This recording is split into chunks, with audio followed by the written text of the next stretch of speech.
कुछ काम ऐसे जो इस अमृत काल को आगे वास्तविकता में चरितार्थ करेंगे, जो किसी ने सोचा नहीं। जैसे अगर भारत को इलेक्ट्रिसिटी चाहिए, विकसित देश बनना है, तो पावर रिक्वायरमेंट है इंफ्रास्ट्रक्चर के बाद।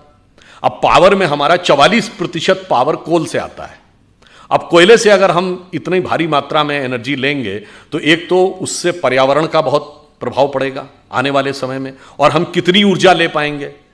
तो इस पर सोचना चाहिए कि भगवान ने भारत को क्या दे रखा है। देखिए, भारत के दो छोरों को देखिए, पूर्वी छोर और पश्चिमी छोर। पश्चिमी क्षेत्र का जो इलाका है, जिसमें गुजरात है, राजस्थान है, वैसे आजकल तो वहाँ पानी बहुत गिर रहा है, मगर सामान्यतः वहाँ पानी की कमी रहती है, मगर सूर्यदेव बहुत प्रचंड रूप में वहाँ पर अपना प्रबलता दिखाते हैं। और जो पूर्वी हिस्सा है, जिसमें बिहार है, उड़ीसा है, बंगाल है, असम है, वहाँ नदियों के पाट बहुत चौड़े हैं, बहुत पानी गिरता है, बाढ़ की समस्या रहती है। अब देखिए, उन्होंने सोचा कि इसको हम कैसे भारत की सामर्थ्य के लिए प्रयोग कर सकते हैं। तो जो पूर्वी हिस्सा था, वहाँ पे क्यों ना ड्रेजिंग करके, उसमें गहराई करके इनलैंड वाटरवेज कम्युनिकेशन की शुरुआत की जाए। और जब जल मार्ग से परिवहन होता है तो सड़क और रेल मार्ग के मुकाबले 1/10 कॉस्ट आती है और 1/10 पोल्यूशन होता है। और आपने देखा कि 2019 में हल्दिया से लेके और वाराणसी तक पहली बार इनलैंड वाटरवेज के द्वारा ट्रांसपोर्टेशन शुरू हुआ। और जिधर पानी कम गिरता है तो क्यों नहीं सोलर एनर्जी का प्रयोग करना चाहिए। सोलर एनर्जी की बात हो सकता है दूसरों ने, किसी ने सोची हो, हम सोलर एनर्जी में इतनी लंबी छलांग लगाए, वो इंपॉर्टेंट नहीं है। हमारा टारगेट यह है कि हम 300 गीगावाट 2030 तक कंप्लीट कर लेंगे, 2047 तक हम पूरी तरीके से क्लीन एनर्जी से पावर ले लेंगे। ये इंपॉर्टेंट नहीं है। इंपॉर्टेंट यह है कि एक इंटरनेशनल सोलर अलायंस बना और उसका केंद्र भारत में, दिल्ली के पास गुरुग्राम में बना। यानी सोलर पावर के वर्ल्ड लीडर के रूप में हम स्थापित होंगे, यह किसी ने कल्पना नहीं की होगी। दूसरा उदाहरण देखिए, कल्पना न करने का। योग भारत के लिए तो सभी लोग योग जानते थे, परंतु संयुक्त राष्ट्र संघ में योग का प्रस्ताव आया और 173 देशों ने उसका समर्थन किया। ये नहीं, वो द्वितीय प्रस्तावक बने।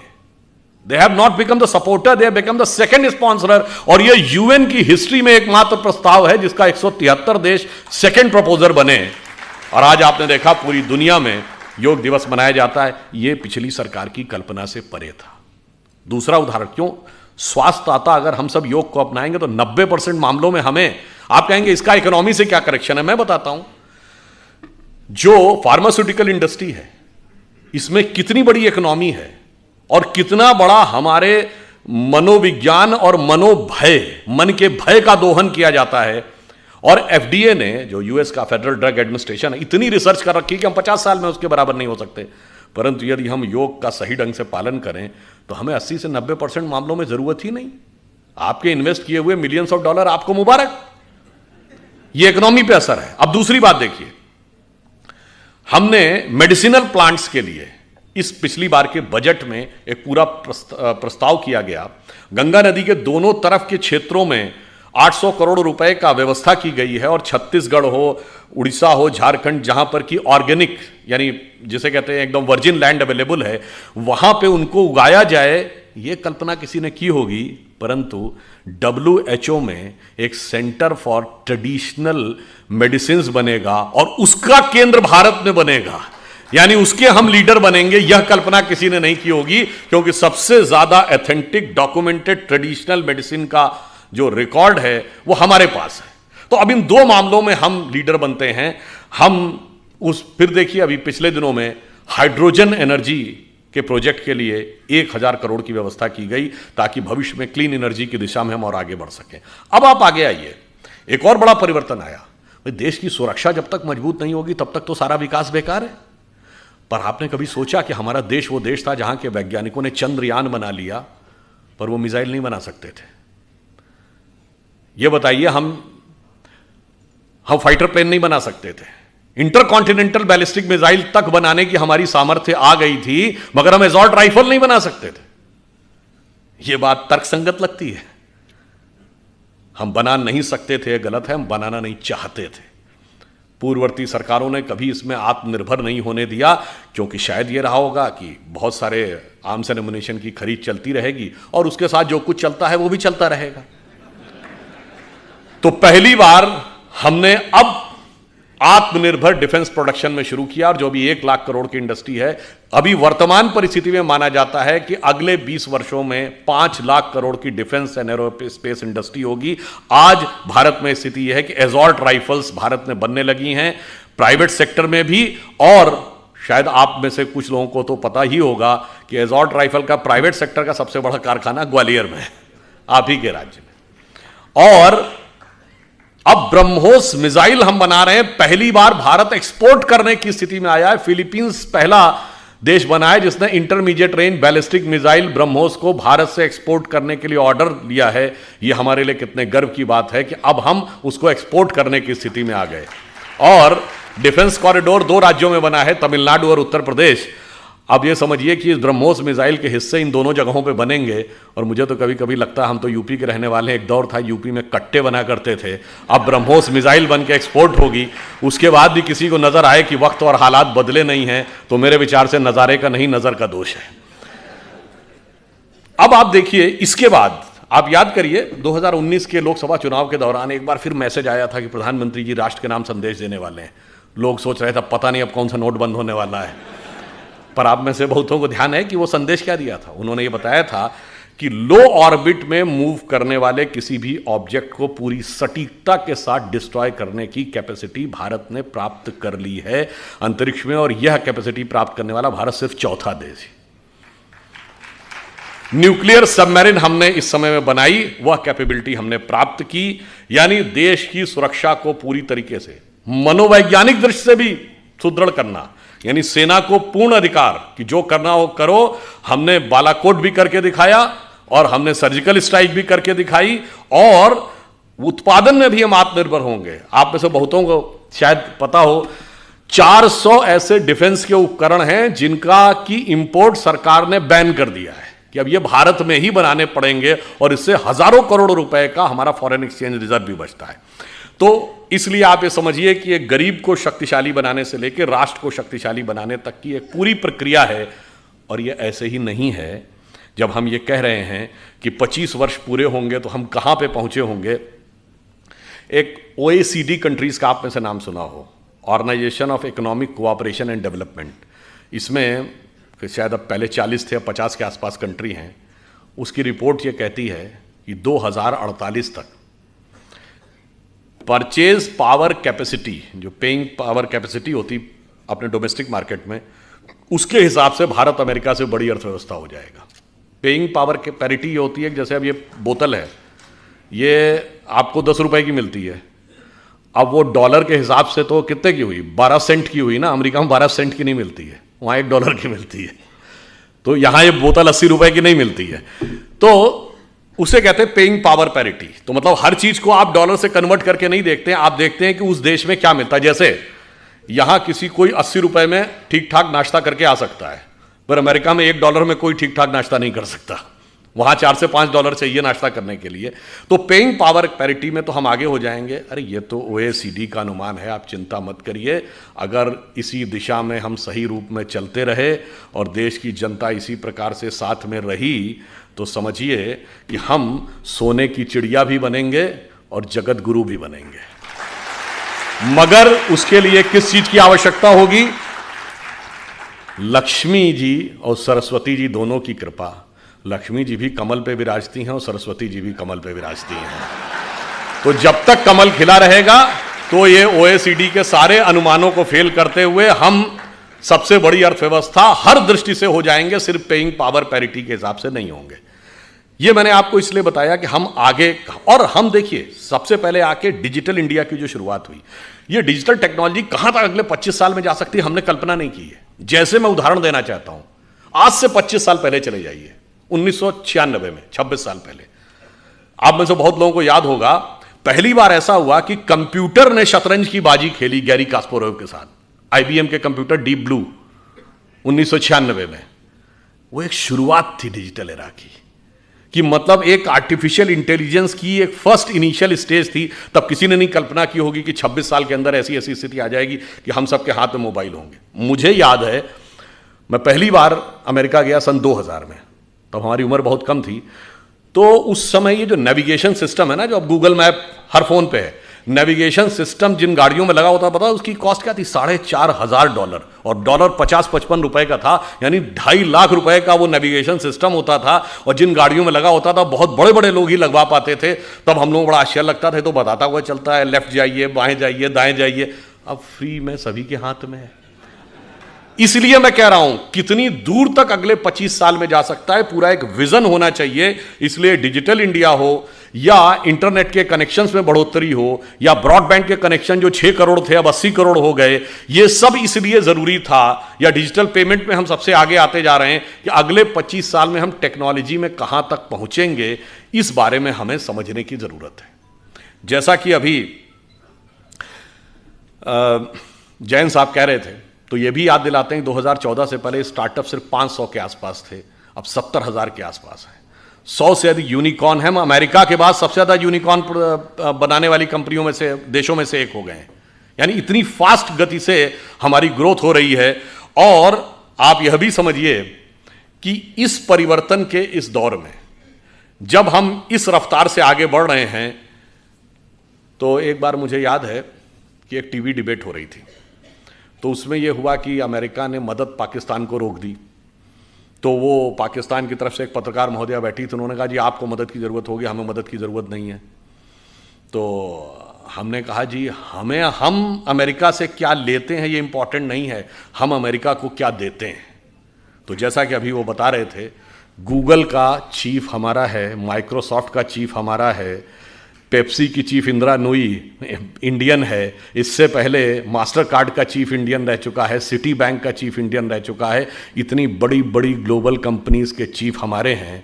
मैंने कहा आपके यहाँ भी बहुत सारे चीफ हैं, लश्कर तैयबा का चीफ है, जैश ए मोहम्मद का चीफ है, अलकायदा का चीफ होता है। मैंने कहा इतना बड़ा अंतर है कि हम 75 साल में कहाँ पहुँचे हैं कि अमेरिकन मल्टीनेशनल्स भारत में आती हैं टैलेंट हंट के लिए, और अमेरिकन फौजें पाकिस्तान में जाती हैं टेररिस्ट हंट के लिए। कभी ओसामा बिन लादेन मारा जाता है एबटाबाद में, तो कभी पाकिस्तान के बॉर्डर पर अमन अल जवाहिरी मारा जाता है।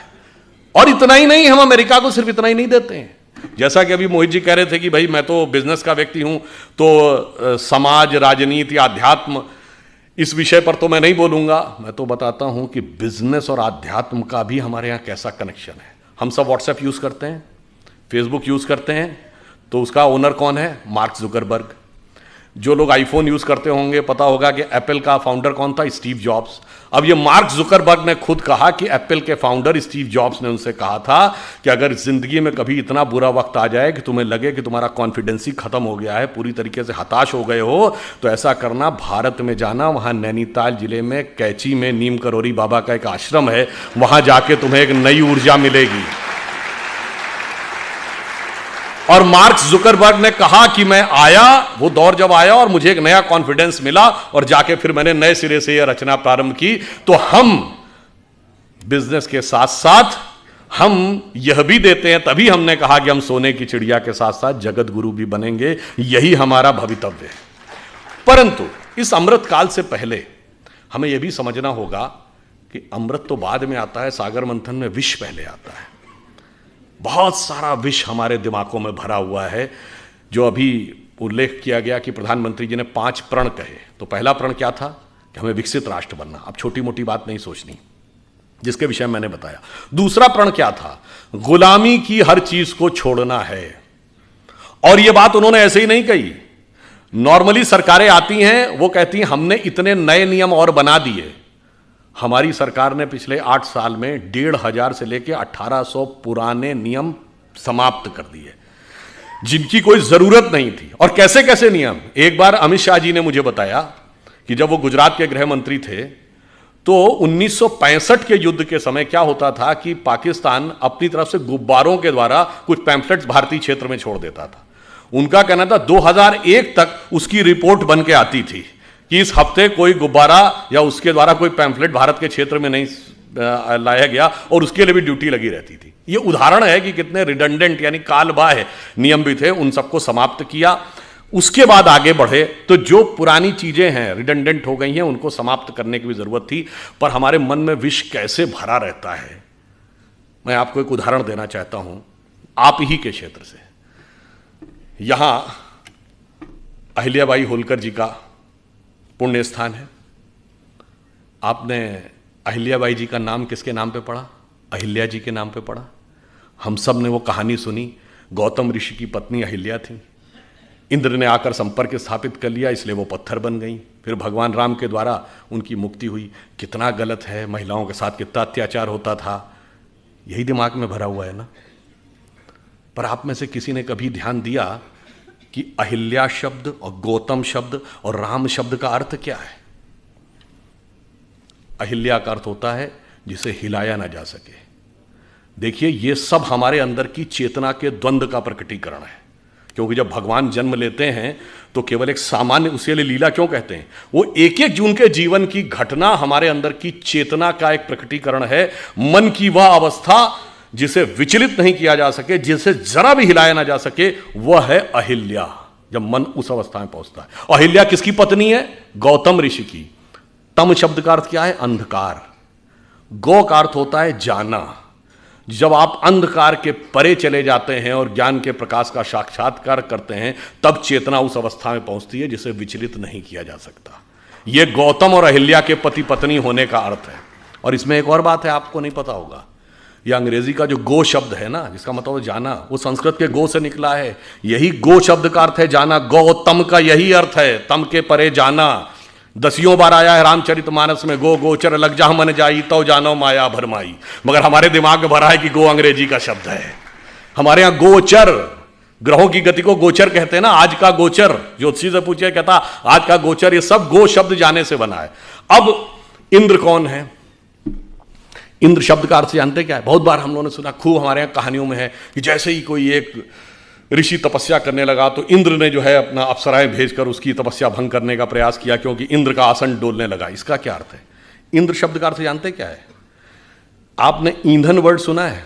फ्यूल के लिए यूज होता है, सोर्स ऑफ एनर्जी। ये ईंधन शब्द इंद्रन शब्द का अपभ्रंश है। इंद्रिय शब्द इंद्र से निकला है। हमारी सारी सांसारिक इंद्रियों की जो सोर्स एनर्जी है, दैट इज इंद्र। और जब कोई तपस्या करता है तो इसका अर्थ क्या हुआ? वो इंद्रियों को कंट्रोल करने की कोशिश करता है, तो इंद्र का आसन डोलता है, यानी इंद्रियों की सत्ता कमजोर पड़ती है। तो बाय लॉ ऑफ इनर्शिया इंद्रियां सबसे ज्यादा तेजी से उसके ऊपर इनर्शिया बैक फोर्स मारती हैं। और वो सबसे ज्यादा किस पे मारेंगी? मानसिक रूप से मानेंगे, कि वो मन सबसे प्रबल इंद्रिय है। इसीलिए कभी आपने ध्यान ही नहीं दिया होगा कि अप्सराओं के नाम क्या? मेनका, जहां पर मन एकाग्र हो, उर्वशी, हृदय को वश में करने वाली। ये सब प्रवृत्तियां हैं जो जाकर हमारे मन पर अटैक करती हैं। तो जैसे ही इंद्रियों की शक्ति, जब आप अंधकार के परे चले गए और उसे विचलित नहीं किया जा सकता था, यदि इंद्रियों की शक्ति के प्रभाव में आ गए तो क्या हुआ? पत्थर का क्या हुआ? चेतना शक्ति का लोप हो गया। आप पदार्थ यानी सांसारिक शक्ति के रूप में रह गए। जो आध्यात्मिक चेतना थी वो चली गई। अब आध्यात्मिक चेतना दोबारा कब मिलेगी? राम शब्द का अर्थ जानते क्या होता है? हिंदी या संस्कृत में शब्द है, रम धातु से बना है, जिसका अर्थ होता है रमना। रमनते इतराम, रमणीक स्थान, रमता जोगी। यानी किसी भी चीज जिस चीज में सेटल्ड होती है उसको रमना कहते हैं। इसीलिए राम शब्द का तात्विक अर्थ है रमनते इतरामा, अर्थात वह तत्व जिसमें सारा संसार सेटल्ड है। फिर यानी वही divine element which beholds the entire universe, फिर जब उसके साथ दोबारा संपर्क होगा, that conscious energy will revive और वर्ल्ड एनर्जी विल डिसअपियर। मगर हमारे दिमाग को क्यों, अब ये क्यों, किन्होंने ने पढ़ाया गया जानते क्यों? 1854 में कार्ल मार्क्स ने एक आर्टिकल लिखा था शिकागो हेराल्ड ट्रिब्यून में कि हिंदू जाति चाहे जितनी भी समृद्ध हो, पर वो नंदी, बैल, बंदर, हनुमान और हाथी गणेश को पूजने वाले इसी लायक थे कि उनके ऊपर हुकूमत की जाए, क्योंकि वो मूर्ख थे। मान्यवर, हम मूर्ख नहीं थे, इतना समझने लायक बुद्धि आपके पास नहीं थी, क्योंकि आपने ना कभी भारत में आए, ना आपने भारतीय संस्कृति पढ़ी, ना आपने संस्कृत पढ़ा, और आपने कुछ नहीं पढ़ा, और उसके बावजूद बैठे बैठे व्याख्या दे दी। और मैं पुनः यह बात चुनौती से कहता हूं, किसी मार्क्सवादी ने वैदिक संस्कृत पढ़ी ही नहीं, जैसे कोई आईआईटी या इंजीनियरिंग कॉलेज में जाकर बीटेक करे नहीं और इंजीनियरिंग पे भाषण देने लगे, उसी प्रकार कोई मार्क्सवादी बताए उसने किस वैदिक गुरुकुल में जाकर वैदिक संस्कृत पढ़ी है और फिर वेदों पे कमेंट्री की है, अंग्रेजी में पढ़ के वेदों पे कमेंट्री की है। ऐसे महान महान लोग हैं। और वो मैं उदाहरण बताना चाहता हूं, जब राम जन्मभूमि का मुकदमा चल रहा था, ये सुप्रीम कोर्ट की नहीं, जब Lucknow bench of Allahabad high court में चल रहा था, तो दोनों पक्षों से कहा गया कि आप अपने अपने इतिहासकार ला सकते हैं। तो हमारी तरफ से जो इतिहासकार थे उसमें देवेंद्र स्वरूप जी थे, एसपी गुप्ता थे, ग्रोवर साहब थे, डॉक्टर हर्ष नारायण थे। उधर से ऑब्वियस कौन थे, सूरज भान थे, आर एस शर्मा थे, रोमिला थापर थी, यही सब लोग जिनको डीएन झा वगैरह, ये लोग स्वयं नहीं अपीयर होते थे, अपने प्रतिनिधियों के थ्रू होते थे। अब भाई देखिए, कोर्ट में तो राजनीति नहीं चलेगी। कोर्ट ने पूछा कि आप राम मंदिर के मुद्दे के ऊपर आए हैं, तो आप पहले ये बताइए कि आपका हिस्ट्री में विषय क्या है, एंशिएंट इंडिया विषय है क्या? तो उसमें से ज़्यादातर लोगों ने लिख के दीजिए एंशिएंट इंडिया हमारा विषय नहीं है। अब वहाँ खुदाई का विषय था, तो आपको पता होगा हिस्ट्री में दो ब्रांच होती ना, आर्कियोलॉजी एंड कल्चर। तो आर्कियोलॉजी खुदाई से डील करती है। उनसे पूछा गया आर्कियोलॉजी के एक्सपर्ट हैं? नहीं जी, हम उसके एक्सपर्ट भी नहीं, हमें आर्कियोलॉजी नहीं आती, यानी खुदाई वाला विषय हमें नहीं पता। चलिए, तो कल्चर का पता होगा। अब कल्चर तो किसी लैंग्वेज में लिखा रहता है, सारे डॉक्यूमेंट्स दो ही भाषाओं में थे, संस्कृत और फारसी। और मजे की बात है, सबने ये लिख के दिया है कि फारसी नहीं, उन्हें संस्कृत भी नहीं आती है। यानी ना खुदाई जानते थे, ना लिखाई जानते थे, और दावा ये सारी खुदाई जानते थे। वो आके हमको समझाते थे, जबकि हमारी तरफ से लोग ऐसे थे जो संस्कृत भी जानते थे, फारसी भी जानते थे। डॉक्टर हर्ष नारायण श्रीवास्तव को मैं व्यक्तिगत रूप से जानता हूं, जितने बड़े संस्कृत के विद्वान थे उतने बड़े फारसी के विद्वान थे। इसलिए जब बाबरी मस्जिद वाले कोई डॉक्यूमेंट देते थे फारसी का और उसका ट्रांसलेशन करके देते थे, तो डॉक्टर हर्ष नारायण को दिया जाता था टू वेट दैट ट्रांसलेशन, कि भाई जो ये ट्रांसलेशन है ये यही है या इसमें कोई एक आध नुक्ते का हेर फेर है। इससे आप समझिए कि किस प्रकार की चीजें हमारे दिमागों में भरी गई और हमारा दिमाग किस तरीके से उन सारी चीजों से इफेक्ट हो गया, और किन लोगों ने भरी जिनको उसका कुछ भी एबीसीडी नहीं आती थी। वैसे ऑन द लाइटर नोट में कहूं, जब ये देवी अहिल्या जी वाला उल्लेख आता है, तो तुलसीदास जी का जो पूरा साहित्य है ना, वो पूरा एक गंभीर राम भक्त साहित्य माना जाता है। पर एक ही आध जगह तुलसीदास जी ने हास्य रस का भी उल्लेख किया है। कवितावली में वो लिखते हैं कि जब भगवान राम चित्रकूट पहुंचते हैं, तो वहाँ के जब साधु सन्यासियों को पता चलता है कि भगवान राम आए हैं, तो वो बेचारे वर्षों बरस से व्रत कर रहे थे, तपस्या कर रहे थे, तो उनको लगा कि इनके पैर के स्पर्श होने से कोई पत्थर की शिला स्त्री बन जाती है। तो सब एक एक शिला लेके आ गए कि शायद ये एक सुंदर स्त्री बन जाए तो मेरा भी जीवन जो कष्ट का है कोई मुझे भी अच्छे ढंग से हमारा सहयोग करने के लिए मिल जाए। तो उसको उन्होंने लिखा है कि विंध्य के वासी उदासी तपोव्रत धारी महाबिनु नारी दुखारे, और गौतम तीय तरी तुलसी सो कथा सुनिबे मुनिवृंद पखारे, होए हैं शिला सब चंद्रमुखी परसे पद मंजुल कंज तिहारे, और कीन भली रघुनायक जीव करना करी कानन को पगधारे। तो मतलब उन्होंने हास्य का भी प्रयोग किया। ये तो एक चीज हुई। अब दूसरी बात आई है, जिस जमाने में देवी अहिल्याबाई होलकर यहां पे रूल कर रही थी, 18th सेंचुरी, आपको पता है उस समय यूरोप में क्या था? 1542 से वहां पर विचक्राफ्ट एक्ट था। विचक्राफ्ट एक्ट का मतलब होता किसी भी महिला को चुड़ैल घोषित करके जला दिया जाता था। और वो समय जब भारत में चाहे रानी अहिल्याबाई हो, रानी दुर्गावती हो, कित्तूर की रानी चेन्नम्मा हो, वो मध्यकाल का दौर, चाहे छोटे मोटे राज्यों की रानी अबक्का हो या रानी लक्ष्मीबाई हो, वो यहां शासन कर रही थी। और वो लोग, और कौन, कोई भी चर्च घोषित कर देता था कि ये चुड़ैल है और उसको जला दिया जाता था। ये बाई पार्लियामेंट ये एक्ट था, ये ब्रिटिश पार्लियामेंट का एक्ट है। और आपको पता है वो एक्ट कब तक रहा है? 1951, 1951 में वो एक्ट रिपील किया गया है। और वो लोग हमको ज्ञान देते थे कि महिला समानता आप यहां नहीं है, महिला समानता तुम्हारे यहां थी। आपको पता है अंग्रेजी का ये शब्द विच हंट आप सबने सुना होगा। ये विच हंट शब्द उसी विचक्राफ्ट एक्ट से निकला है कि किसी भी औरत को विच घोषित करके फिर उसको पकड़ना और पकड़ के मौत के घाट उतार देना। हकीकत यह है कि विच हंट करने वालों ने हमारे खिलाफ विच हंट किया है कि हमें कहां कहां पे नीचा दिखाया जा सकता है। और इसलिए मैं ये कहना चाहता हूं, हमारे यहां स्थिति ये थी, ये तो हुई रूल करने की बात। वैदिक काल में 20-22 ऐसी विदुषी महिलाएं हैं, गार्गी, अपाला, लोपमुद्रा, मैत्रेयी, जिन्होंने बाकायदा वेदों पर व्याख्यान किया है, शास्त्रार्थ किया है, याज्ञवल्क्य का गार्गी के साथ शास्त्रार्थ, संध्या का ऋषि मेधातिथि के साथ शास्त्रार्थ। हम चुनौती के साथ कहते हैं दुनिया में कोई दूसरी धर्म संस्कृति बताइए जो धर्म ग्रंथ के ऊपर पहले तो डिस्कशन का पावर देती हो और डिस्कशन का पावर महिला को देती हो। फिर उन्होंने हमको समझाया कि साहब आप जो थे वो समानता नहीं देते थे, और उससे भी बड़ा, मैं पहले भी कई बार बता चुका हूं कि सबसे प्रख्यात शास्त्रार्थ कौन है? आचार्य शंकर और मंडन मिश्र का। और उसमें न्यायाधीश कौन थी? मंडन मिश्र की पत्नी उभय भारती। अब बताइए दुनिया में कहीं ऐसा है कि धर्म के ऊपर, धर्म ग्रंथ पे डिस्कशन का स्कोप हो, और उसकी डिस्कशन के स्कोप पे पार्टिसिपेट करने का ही नहीं, ज्यूरी बनने का, चीफ ज्यूरी बनने का अधिकार किसी स्त्री को होता हो? यह सिर्फ हमारे यहां था। इसलिए उसके बाद हमें यह समझाया गया कि साहब नहीं नहीं नहीं, आप जो थे वो समानता के पक्षधर नहीं थे, हम समानता के पक्षधर थे। जबकि हमारे यहां तो महानता यह है कि विश्व की किसी भी सभ्यता या संस्कृति की कल्पना की पराकाष्ठा क्या होती है? वो होती है उस संस्कृति के द्वारा की गई ईश्वर की परिकल्पना। और मैं विनम्रता से पर दृढ़ता से कहता हूं, विश्व की सभी संस्कृतियों में ईश्वर सिर्फ पुरुष है। स्त्री तत्व का कोई स्थान ईश्वर में नहीं है। सिर्फ हमारे यहां अर्धनारीश्वर की परिकल्पना है भगवान शंकर में।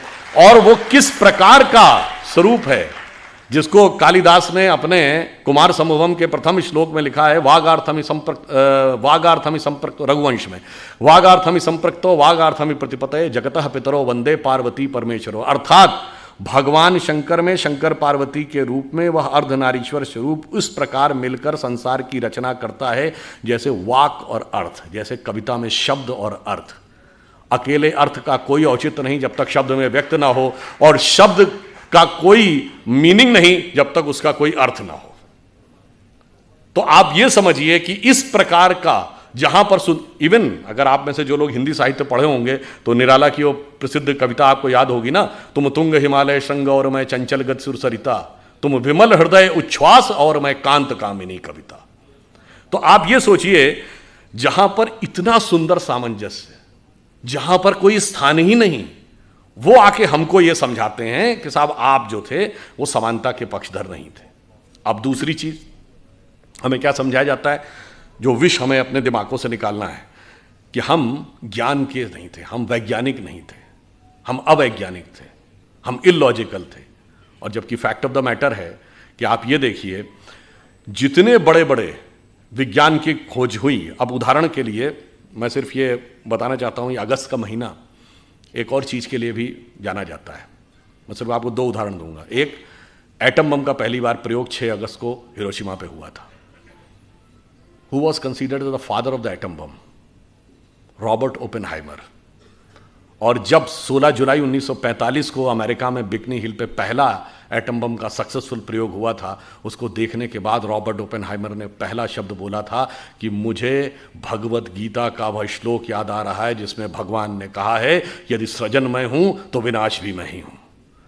वह वेद और गीता को पढ़ता था। कौन? Father of the atomic. और आजकल फिल्म चली हुई ना रॉकेटरी, आप में से बहुतों ने देखी होगी। सबसे कठिन विषय विज्ञान का किसको माना जाता है? Rocket science. अब आपने कभी सुना है कि father of the rocket science किसको कहा जाता है? एक जर्मन वैज्ञानिक था, वर्नर वॉन ब्रॉन, जिसने सबसे पहले रॉकेट इंजन बनाया, उसको कहा जाता father of the rocket science.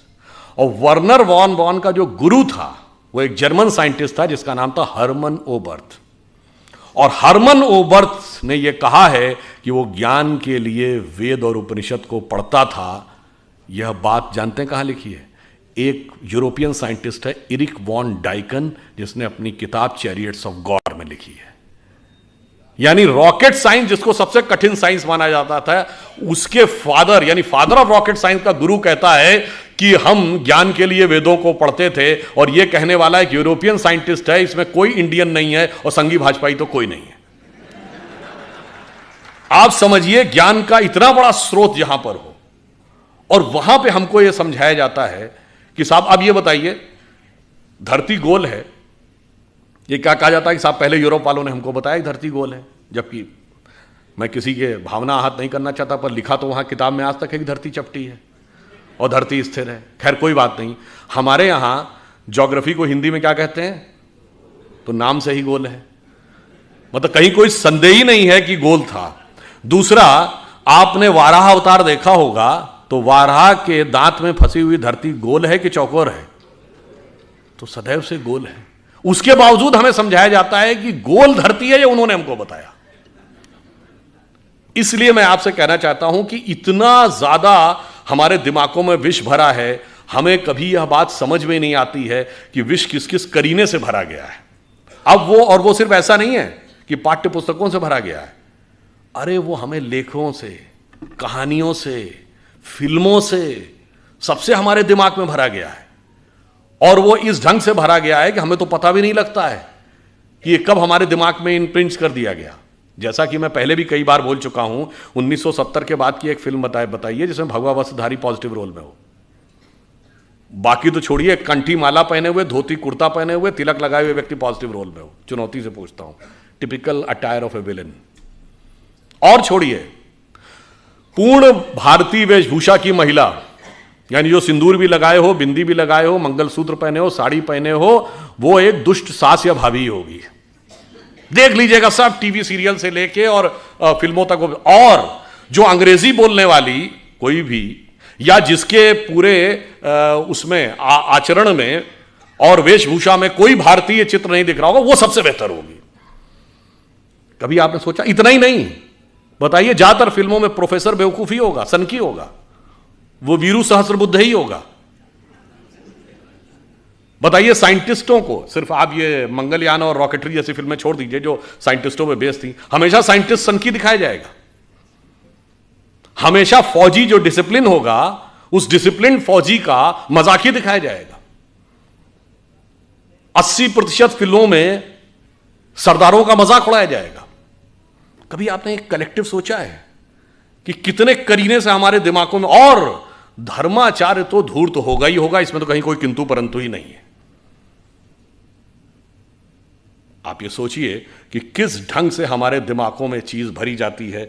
और वो सिर्फ इतनी ही नहीं होती है, वो लैंग्वेज तक हमारे दिमाग में ऐसी भरी जाती है कि हम वो भूल जाते हैं पिछले 3 पीढ़ियों से सुनते सुनते इबादत, मोहब्बत, इश्क, ये सब शब्द जो हमारे परदादाओं ने कभी नहीं सुने थे, वो सब हमारे दिमाग में ऐसे बस गए कि अगर हम शुद्ध हिंदी के कोई शब्द प्रयोग करने लगे तो लोग उसके ऊपर कहने लगते, अरे भाई ये आप क्या करने लगे, सरल हिंदी बोलिए।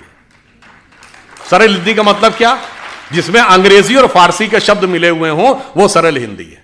और सरल हिंदी और शुद्ध हिंदी से अंतर क्या पड़ता, मैं उदाहरण देना चाहता हूं। मैं परसों, अभी आपने बताया ना, आज तक ने सर्वे किया था, तो उसमें भारत और काल और अमृत शब्द 3 बार आया था। वो सबसे ज़्यादा 3 शब्द जो आए थे, उसी समय बाई चांस वो दिखाने लगे कि कोलकाता में स्वतंत्रता दिवस मनाया जा रहा था। तो पहले हेलीकॉप्टर से फूल बरसाए गए, तो क्या कह रहे थे? पुष्प वृष्टि करो। अब अगर आपने संस्कृत में हिंदी पढ़ी तो समझने में कोई समस्या नहीं आएगी। पुष्प वृष्टि, फिर वो कह रहा है अपूर्व दृष्टि है, या अपूर्व दृष्टि दिखाई पड़ रही है। तो जब आप संस्कृत निष्ठ हिंदी पढ़ते हैं तो भारतीय भाषाओं के साथ ज्यादा जुड़ते चले जाते हैं, ना कि डिस्कनेक्ट होते चले जाते हैं। मैं दिल्ली में एक बार प्रेस कॉन्फ्रेंस के दौरान मैंने एक शब्द वितंडावाद प्रयोग किया, और आपको आश्चर्य होगा कि जितने अंग्रेजी के पत्रकार थे दिल्ली के, उन्होंने कहा what is the meaning of this word वितंडावाद। और ये मेरे लिए आश्चर्य का विषय था कि तमिलनाडु और आंध्र प्रदेश के पत्रकारों ने कहा कि तेलुगु और तमिल दोनों में वितंडवाद शब्द है, और उसी अर्थ में जिस अर्थ में हिंदी में प्रयोग होता है। अब बताइए, शुद्ध हिंदी बोलने से आप भारतीय भाषाओं के नजदीक जाते हैं कि दूर जाते हैं? आप मुंबई जाते हैं तो क्या लिखा रहता है? छत्रपति शिवाजी अंतर्राष्ट्रीय विमानतल, और हिंदी में हवाई अड्डा। हवाई अड्डा बेहतर हिंदी, विमानतल। आप शुद्ध हिंदी पढ़ेंगे तो विमानतल में कोई समस्या नहीं आएगी। हम कहते हैं अस्पताल, वहां लिखा रहता है रुग्णालय। रुग्ण का मतलब रोगी होता है। आप अगर संस्कृत निष्ठ हिंदी पढ़े होंगे तो आपको कोई समस्या नहीं आएगी। और ये मैं आपको एक उदाहरण ही बताता हूं। जब सुषमा स्वराज जी थी तो एक बार हमने उनसे पूछा कि आपने इतनी जल्दी कन्नड़ कैसे अडॉप्ट कर लिया, आप कन्नड़ में भाषण कैसे देने लगी थी? तो इससे पहले कि वो बोलती, उनके पति ने कहा कि इनका संस्कृत का बेस बहुत स्ट्रांग था, तो सबसे पहले कन्नड़ में बहुत सारे शब्द जो संस्कृत के हैं उन शब्दों को पिकअप किया और उनको केंद्रित करके भाषण का निर्माण किया, और उसके बाद भाषण लिखा देवनागरी लिपि में, और उसके बाद उन्होंने बहुत जल्दी अडॉप्ट करके बोलना शुरू कर दिया। तो आप सोचिए कि यह भाषा किस ढंग से जोड़ती है, और भाषा किस ढंग से आपके दिमाग को पल्यूट भी करती है। उदाहरण के लिए अगर आप देखें, आज एक और भी खतरा चल रहा है। आज आपने देखना शुरू नहीं किया कि हर टीवी एड में भी ये छोटे छोटे बच्चे, 7 या 8, 9 साल का बच्चा अपने माँ बाप को ज्ञान देता है। ये क्यों है? आपको लगता है ये ऐसे ही हल्के में है? नहीं, ये एक सोची समझी रणनीति है, क्योंकि परिवार को तोड़ना है। तो 10-15 साल के बाद वही तो जाएंगे जो कहेंगे कि नहीं, हमें ही सब कुछ पता था, हमारे माता पिता को कुछ नहीं पता था। जैसे मैं ये एक उदाहरण भी आपको देना चाहता हूं, ये बात मैंने एक बार पहले भी बोली है। अभी हरनाज संधू को मिला है मिस वर्ल्ड का पुरस्कार, वरना इससे पहले 1994 से 2003 के बीच में ढेर सारी भारतीय लड़कियों को मिस वर्ल्ड, मिस यूनिवर्स मिला, उसके बाद गायब हो गया। यानी सुंदर लड़कियां ना 1994 से पहले पैदा होती थी, ना 2003 के बाद। ये आपको लॉजिकल लगती है बात? नहीं जी, 1991 में नई अर्थव्यवस्था आई, भारत के पास इंफ्रास्ट्रक्चर नहीं था, तो कहां से पैसा आएगा? क्योंकि ना हमारे पास फिजिकल इंफ्रास्ट्रक्चर था, ना फाइनेंशियल इंफ्रास्ट्रक्चर था। तो बाकायदा कोलंबिया यूनिवर्सिटी का एक रिसर्च पेपर है कि बेसिकली पैसा कहां से आएगा मार्केट में। तो उस समय यह आया कि जो भारतीय परिवार हैं उनकी जो एवरेज सेविंग है 19 से 20% है। यानी एक औसत भारतीय परिवार लगभग 20% अपनी आय का बचाता है। अब वो उसमें से अगर हम 10% निकाल के मार्केट में ले आए तो मार्केट में इनिशियल फ्लो ऑफ मनी आ जाएगा। अब यह रिसर्च किया गया कि वो बचत के लिए सबसे ज्यादा प्रेरित कौन करता है, तो उसमें कहा गया कि घर की महिला सबसे ज्यादा प्रेरित करती है कि पैसा बचा के रखो। अब कहा गया कि जो नेक्स्ट जनरेशन की जो महिलाएं हैं, यानी लड़कियां जो आज हैं, उनको किस तरीके से इंटरनेशनलाइजेशन और मार्केट के अंदर जो खर्चा होना है उसकी तरफ हमें प्रेरित करना है। उस तरफ घुमाने के लिए ये सब कुछ हुआ और अचानक बंद हो गया। और विष कैसे आपके दिमाग में फैलता, मैं वे भी एक छोटी सी बात बताए दे रहा हूं। जैसे हम सब कहते हैं कि एक अंग्रेजी का शब्द है everything is fair in love and war. इसका हिंदी क्या है? जंग और इश्क में सब कुछ जायज है। ये हिंदी का कोई भी शब्द नहीं है। जंग हिंदी का शब्द है ना, इश्क हिंदी का शब्द है ना, जायज हिंदी का शब्द, सब फारसी के शब्द है। कभी आपने हिंदी या संस्कृत या किसी अन्य भारतीय भाषा में ऐसी कोई कहावत सुनी है कि युद्ध और प्रेम में सर्वथा सब कुछ उचित अनुचित है? ऐसा होता ही नहीं है, क्योंकि भाषा आपके दिमाग में एक संस्कृति भी लाती है। हमारे यहां युद्ध का एक धर्म है और प्रेम का एक त्याग है। इसलिए जिन्होंने कहा कि everything is fair in love and war, तो वहां आतंकवाद भी जायज है और फिर एसिड फेंकने वाले भी जायज है। इसलिए हमारे यहां ऐसा नहीं था। इसलिए हमें यह भी ध्यान रखना होगा, हम अपने बच्चों को यह भी समझाएं कि जब वो बहुत सारे प्रकार के तर्क वितर्क करते हैं। एक छोटी सी बात और आपको बताता हूं, तो उसको समाप्त करते हैं। देखिए, हम सभी कोई भी कार्य शुरू करते हैं तो पहला श्लोक क्या बोलते हैं? वक्रतुंडी महाकाय सूर्यकोटि समप्रभा। ये वक्रतुंडी ही क्यों है? किसी ने कभी ध्यान दिया कि सूंड जो है वो मुड़ी हुई क्यों होनी चाहिए, सीधी क्यों नहीं होनी चाहिए? उसका कारण यह है। और गणेश जी, यहां तो सबसे बड़ा गणेश जी का मंदिर है। गणेश जी के हाथी का ही सर क्यों है? कारण यह है कि हाथी के सर में और उनके एक ही दांत क्यों है? चूहे की सवारी क्यों है? उसका कारण यह है कि गणेश जी का पूरा स्वरूप हमारे अंदर की कुंडलनी जागरण की प्रक्रिया का स्वरूप है। इसीलिए सूंड जो है कुंडलनी का प्रतीक है। हाथी का सर इसलिए है कि हाथी के मस्तक में गजमुक्ता होती है, और 2 दांत की बजाय 1 दांत, और 1 दांत भी टूटा हुआ है। वो इसलिए वक्रतुंडी इसलिए कि जो आपकी शक्ति है, जब आप कभी ध्यान लगाते होंगे तो हमेशा वो डाउनवर्ड टेंडेंसी की तरफ होती है। आपका मन हमेशा नीचे व्यर्थ की सांसारिक चीजों की तरफ भागता है। जब आप उसको नियंत्रित करके ऊपर की तरफ कर लेंगे तब आध्यात्मिक उन्नति का मार्ग प्रशस्त होगा। इसलिए गणेश जी की सूंड हमेशा वक्रतुंडी यानी ऊपर की तरफ मुड़ी हुई है। और जब आप मूलाधार, स्वादिष्ठान, अनाहत, आज्ञा चक्र पे आते हैं, चौथे चक्र के बाद की यात्रा अब द्वैत के साथ नहीं हो सकती। संसार और ईश्वर एक साथ नहीं चलते, एक के साथ संबंध तोड़ना पड़ेगा। इसलिए 1 दांत और वो टूटा हुआ है, आगे की यात्रा अद्वैत से होगी। और अब जाके जरा चेक करिएगा, अद्वैत का अर्थ होता है अंग्रेजी में नॉन डुअलिटी। एक वेबसाइट है, जाके चेक करिएगा, SAND, science and non duality. और वो जानते हैं, उसका आप वेबसाइट पे जाएंगे तो पहले ही शीर्षक में क्या लिखा? ओम इज इक्वल टू MC²। क्योंकि जब आप नॉन डुअलिटी में जाते हैं, अब यहां पे आइए, आइंस्टीन ने जो थ्योरी दी E is equal to MC square, मतलब एनर्जी मास कन्वर्जन इक्वेशन, तो नॉन ड्युअलिटी में सिर्फ एनर्जी है। जब आप मास में आते हैं तो दो चीजें हैं ना, mass and energy. But finally मतलब 1900 से पहले सिर्फ law of conservation of mass था, यानी हम मानते थे एक मास दूसरे में चेंज होता है। अब law of conservation of energy है, अब एनर्जी दूसरे में एनर्जी होती है। और फिर मैं कहना चाहता हूं, मैं किसी दूसरे पे कमेंट नहीं कर रहा हूं, हमारा ही एकमात्र अंतिम संस्कार है जिसमें मास एनर्जी में कन्वर्ट होता है, बाकी जगह मास मास में कन्वर्ट होता है। तो आप ये समझ लीजिए कि कितनी वैज्ञानिक पद्धति हमारी किस प्रकार से रखी हुई है। तो ये सारा विष हमें अपने मन से निकालना है और स्वाभिमान के साथ आगे बढ़ना है। और एक दो चीज और भी समझ लेनी चाहिए। स्वतंत्रता संग्राम के संदर्भ में हम सब ये मानते हैं कि स्वतंत्रता मिली, स्वतंत्रता के लिए बहुतों ने संघर्ष किया, पर बहुतों ने संघर्ष किया उसकी मान्यता भी होनी चाहिए। जैसे एक आंदोलन था, राजनीतिक आंदोलन, जो गांधी जी, तिलक, गोखले, नेहरू जी इनके नेतृत्व में चल रहा था, उसका महत्व है। तो एक क्रांतिकारी आंदोलन भी था जो युगांधर और अनुशीलन समिति बंगाल से शुरू होती है, फिर चाहे वो उत्तर प्रदेश में चंद्रशेखर आज़ाद, राम प्रसाद बिस्मिल, अशफाक उल्ला खां या भगत सिंह, राजगुरु, सुखदेव, वहाँ तक। और फिर एक सशस्त्र आंदोलन जो सैन्य अभियान था, जो रासबिहारी बोस और सुभाष चंद्र बोस जी के द्वारा शुरू होता है। सबका योगदान था। एक में एकाधिकार का वर्चस्व मेरे विचार से उचित नहीं है। एक दो फैक्ट आपको बताना चाहता हूँ, शायद मैं बहुत से लोगों को आपको ध्यान ना हो। जवाहरलाल नेहरू जी 15 अगस्त 1947 को प्रधानमंत्री नहीं बने थे। 2 सितंबर 1946 को कैबिनेट मिशन प्लान के तहत वो अंतरिम सरकार का नेतृत्व उन्होंने संभाला था। 2 सितंबर 1946 को क्यों?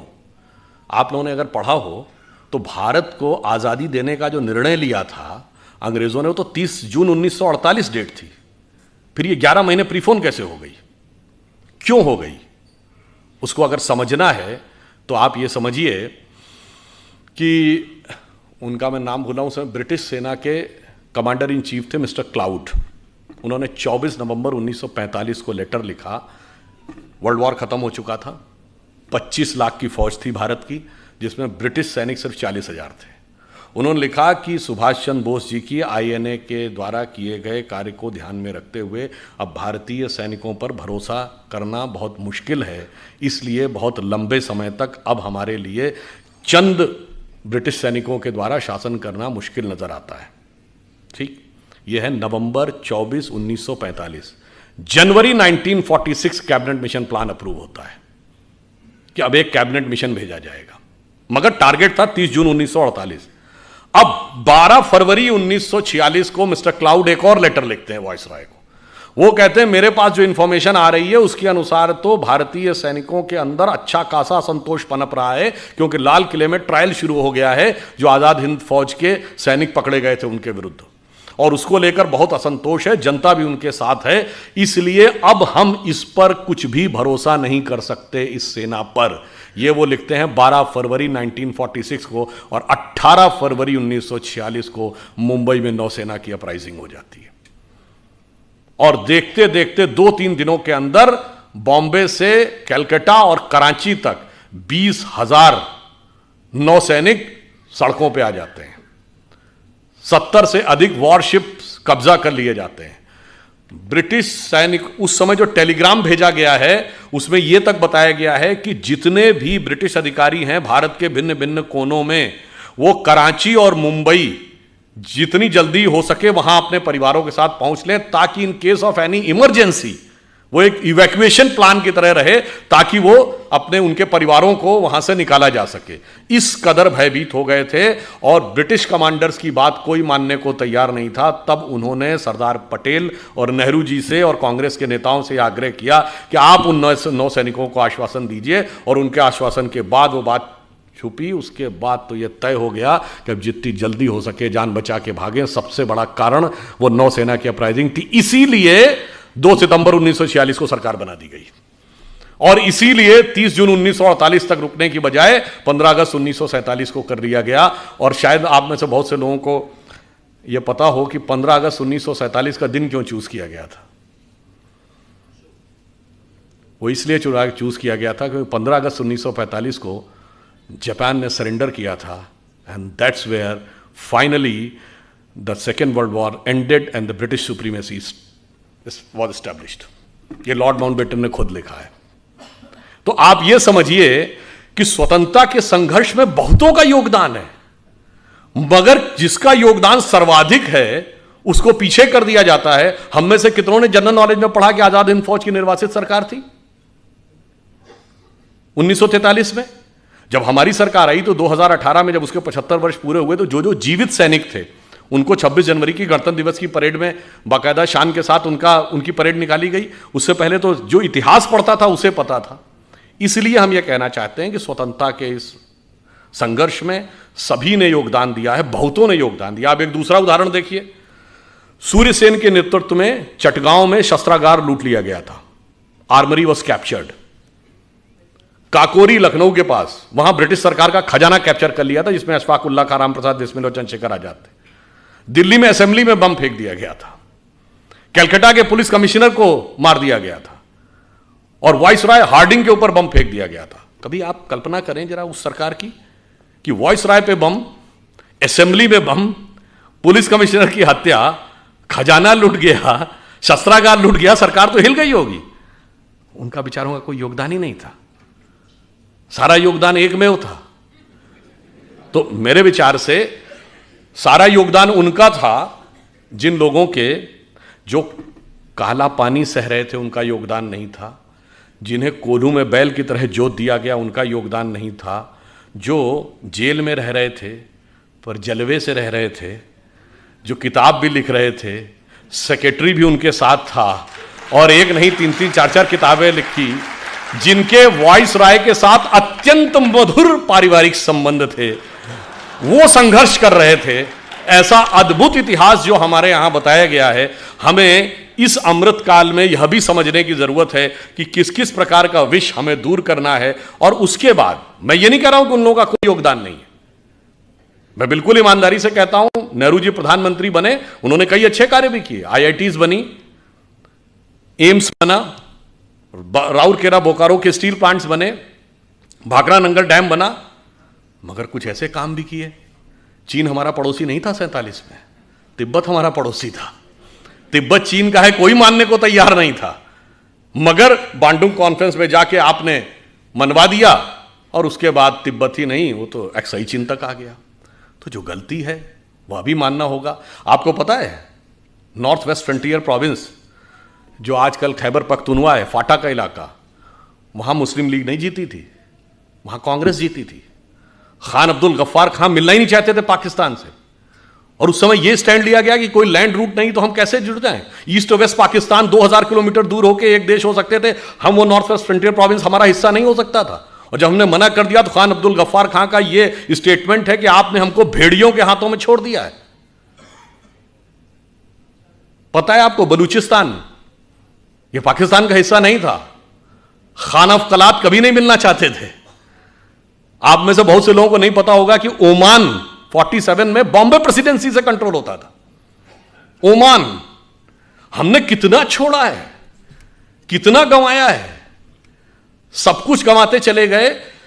एक बात विचार करिए, हम 2022 में बैठे हैं, जरा 1918 या 19 का 105 साल पहले का भारत छोड़ देखिए। सिर्फ पाकिस्तान बांग्लादेश ही नहीं, अफगानिस्तान बर्मा भी हमारा हिस्सा था। हमने बताया ना, ओमान तक उससे कंट्रोल होता था। तब तक ना तिब्बत चीन का हिस्सा था, ना शेंगेन चीन का हिस्सा था, सोवियत संघ का गठन नहीं हुआ था। तो हम सबसे बड़े देश थे। An entire China was Buddhist, considering Hindu and Buddhism as a one family religion. We were the biggest religion on earth and we were the biggest country on earth. और आज जो हालात हुए, अगर मजबूत सरकार नहीं रही तो 2047 तक जो हालात हैं, कश्मीर वैली में क्या होगा, क्वेश्चन मार्क। नॉर्थ ईस्ट में क्या होगा, क्वेश्चन मार्क। केरल और पश्चिमी उत्तर प्रदेश के कुछ इलाके और बंगाल के, बांग्लादेश से जुड़े इलाकों में क्या होगा, क्वेश्चन मार्क। नक्सल प्रभावी इलाकों में, छत्तीसगढ़ में, झारखंड में, उड़ीसा के इंटीरियर इलाकों में क्या होगा, क्वेश्चन मार्क। यानी खतरा यह है कि मजबूत सरकार ना हो तो आजादी के 100 साल बाद हो सकता है हम अपने उस ओरिजिनल इलाके के आधे रह जाएं। इन सब चुनौतियों को समझना है और उसके अनुसार हमें यह संघर्ष करना है कि स्वतंत्रता को हमें सार्थक करना है। उसके लिए हमें इन सारे जितने भी प्रकार की चीज़ें हैं उससे चौकन्ना रहना है और जो मैकाले का माइंडसेट 19वीं सदी का और मार्क्सवाद का माइंडसेट 20वीं सदी का, दोनों से अपने मन में जितने विष हैं उस मनोरोग से मुक्ति पानी है। और जो अभी कहा गया था कि 21वीं सदी हमारी होगी, तो मैं बताना चाहता हूं कि 1 जनवरी 1901 को जब इस देश में सूरज हुआ तो पूरे देश में किसकी सरकार थी? अंग्रेज की। 1 जनवरी 1951 को पूरे देश में किसकी सरकार थी? कांग्रेस की। और 1 जनवरी सन 2001 को जब 21वीं सदी के सूरज की पहली किरण इस देश की धरती पर गिरी तो इस देश में किसकी सरकार थी? अटल जी के नेतृत्व में भाजपा की, अगले दशक में मोदी जी के नेतृत्व में स्पष्ट बहुमत की। मतलब बहुत साफ है नियति का संकेत कि 19वीं सदी अंग्रेज की थी, 20वीं सदी कांग्रेस की थी, 21वीं सदी भारतीय जनता पार्टी की। तो 21वीं सदी हमारी है, हमारी उस विचार की है। इसलिए अब हम आगे बढ़ें और मन में यह पूरा कॉन्फिडेंस रखें कि अगला वक्त हमारा ही आने वाला है।